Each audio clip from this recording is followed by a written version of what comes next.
بسم اللہ الرحمن الرحیم۔ السلام علیکم۔ عمران خان۔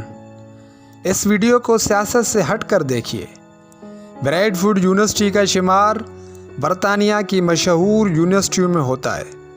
یہ دنیا کی 50 بڑی اور برطانیہ کی ٹاپ 10 اچھی یونیورسٹیوں میں شمار ہوتی ہے۔ 2005 میں یونیورسٹی کو چانسلر کی ضرورت تھی۔ پوری دنیا سے 100 سے زیادہ اسکالرز اور بزنس مینیجرز کو بلایا گیا، جس میں زیادہ تعداد برطانیہ، امریکہ اور جرمن اسکالرز کی تھی۔ اس لسٹ میں پاکستان اور انڈیا میں سے صرف ایک بندے کو بلایا گیا۔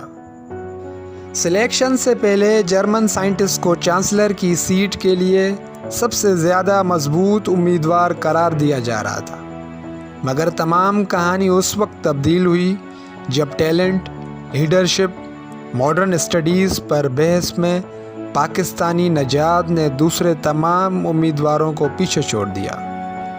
اس حال میں بریڈ فوڈ کے تمام ڈائریکٹرز کھڑے ہو کر تالیاں مارنے اور داد دینے پر مجبور ہو گئے۔ تب جرمن سائنٹسٹ اس اسکالر کے پاس آیا اور کہا، اس پوسٹ پر تم مجھ سے زیادہ قابل بندے ہو۔ کابینہ کی اکثریت نے اس اسکالر کو منتخب کر لیا اور کہا، بولو کتنی تنخواہ لوگے؟ اس نے تاریخی کلمات بولے، میں یہاں بزنس کے لیے نہیں آیا، اور بولا، تعلیم اور پیسے کا ایک دوسرے سے موازنہ نہیں کیا جا سکتا۔ میں ایک ایسے ملک سے ہوں جہاں لوگوں کو تعلیم کی بنیادی سہولیات نہیں ہیں۔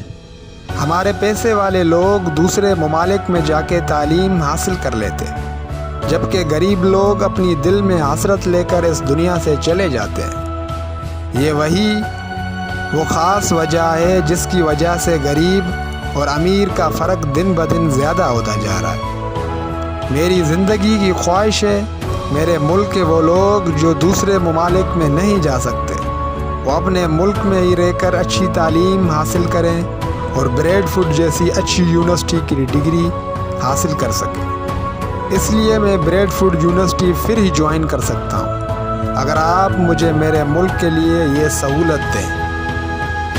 کابینہ کے تمام ارکان اس بات سے حیران رہ گئے۔ کابینہ کی اکثریت اس فیصلے کے خلاف تھی اور کہا، ایسا ممکن نہیں ہے کہ ہم پاکستان میں اپنی ڈگری متعارف کروائیں۔ اسکالر کہنے لگا، پھر آپ پاکستان کا بندہ بریڈ فوڈ کا چانسلر کیوں لگا رہے ہو؟ بات یہاں آ کر رک گئی اور وہ اسکالر اٹھ کے چلا گیا۔ بعد میں کرس ٹیلر نے اپنی کابینہ کو کہا، اس بندے کو ایسے مت جانے دو، اس میں کچھ کر دکھانے کی صلاحیت موجود ہے۔ جو بندہ اپنے ملک کا وفادار ہو اور کچھ کرنے کا عزم ہو، وہ کام بھی ہمیشہ اچھا کرتا ہے اور پیسے کا لالچ نہیں کرتا۔ آپ اس کی بات مان لیں۔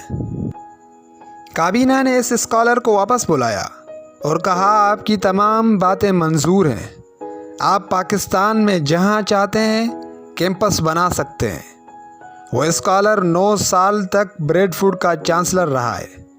1986 کے بعد یہ پہلا موقع ہے کہ کوئی بندہ اتنے زیادہ عرصے کے لیے چانسلر بنا رہا۔ اس دوران اس نے پاکستان میں نمل یونیورسٹی بنائی، جس میں پڑھنے والے طالب علموں کو وہی ڈگری ملتی ہے جو برطانیہ میں کروڑوں روپے خرچ کر کے بریڈ فوڈ یونیورسٹی میں ڈگری حاصل کرنے والوں کو۔ اس کا نام عمران خان ہے اور وہ منافق خان، طالبان خان، یہودی ایجنٹ اور غدار سیاستدار کے طور پر جانا جاتا ہے، مگر میں اپنی زندگی میں ایسا پہلا منافق بندہ دیکھ رہا ہوں جو پیسے کا لالچ نہیں کرتا، اور ایسا پہلا غدار دیکھ رہا ہوں جو ملک کے باہر جا کے بھی پیسے پر اپنے ملک کو ترجیح دے۔ اس چیز کی ڈیٹیل بریڈ فوڈ یونیورسٹی کی ویب سائٹ پہ موجود ہے، جس کا لنک میں نے نیچے ڈیٹیل میں دیا ہے۔ اگر آپ کو ہماری ویڈیو پسند آئی ہے تو پلیز ہمارے فیس بک پیج اور یوٹیوب چینل جگن تھاٹس کو سبسکرائب کریں اور بیل آئیکن کو دبانا نہ بھولیں تاکہ آپ کو ہماری ہر نیو ویڈیو کی نوٹیفیکیشن ملتی رہے۔ جزاک اللہ۔ اللہ حافظ۔